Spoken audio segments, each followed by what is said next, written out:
یاسای مافی دەستکەوتنی زانیاری یەکێکە لەو یاسا گرنگانەی کە لە خولی سێمی پەرلەمانی کوردستان پەسەند کرا، بەڵام ئەوەی جێ نیگەرانیە جێبەجێ نەکردنی یاساکەیە. بە جۆرێک کۆمەڵە گاستەنگ لە بەردەم یاساکە دروست بووەتەوە کاری کارپێنەکردنی یاساکە وەکو خۆی. هەموو فراکسیۆنەکان بە شێوەیەکی گشتی یەکێک لەوە کارانە پەیوەندی بە باڵێن دەرچوونی ڕێنمایەکەوە هەیە کە دەبواە بە پێ یاساکە لە ئەنجومەنی وەزیران ئەوە بە تەنسیق لەگەڵ دەستی مافی مرۆڤ ئەو ڕێنمایە دەربچێ.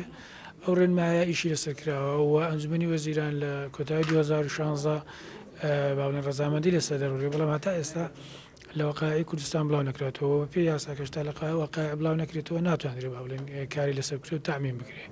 ئەمە یەکێکە لە هۆکارەکان.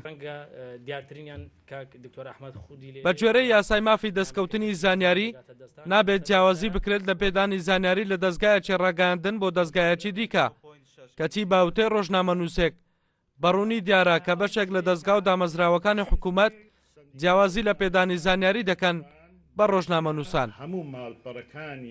بەداخەوە دەبین لارێمی کوردستان جیاکارێکی زۆر دەکرێت، بە تایبەتی لە هەولێر زۆر جا دەبینین سەرۆکایەتی هەرێم کە ئێستا نەماوە پێشووتر و هەروە سەرۆکایەتی ئەنجومەنی وەزیران و سەرۆکایەتی پەرلەمانی کوردستان کۆنگرێک ڕۆژنامەوەنی دەکەن، مەسەلەن هەندێک کەناڵ بانک دەکەن، هەندێک کەناڵ بانک ناکەن و هەروە جیاکارێکی زۆر دەکرێت لەوەی کە لەسەر مەسەلەی پێدانی زانیاری، مەسەلەن وتەبێژەیە لەلایەنێکە وتەبێژی وەزارەتی سەربەلایەنێکە، مەسەلەن ڕۆژی پێشتر تەلەفۆن بۆ ئەو کەناڵی کە خۆی حەزی دەکات بە میزاجی خۆیان بە حیزبەکەی خۆی مەسەلەن سەجەم زانیاریەکانی لە ڕێگەی ئیمێل پێ دەڵێت لە کاتێکدا کە ئەو خۆی داوای نەکردووە، بەڵام کاتێک دەستگاکەی تر خۆی عەقلی پێدەشێ و خۆی دەچی بە دوایدا دەچی و داوای دەکات پێی نادا.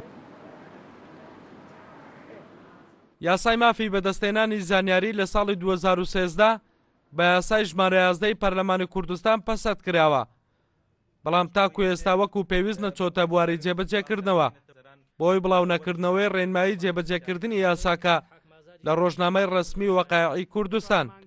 ئەمەش بووەتە ئاستەنگ لە بەردەم یاساکە کە وەکو خۆی جێبەجێ نەکرێت.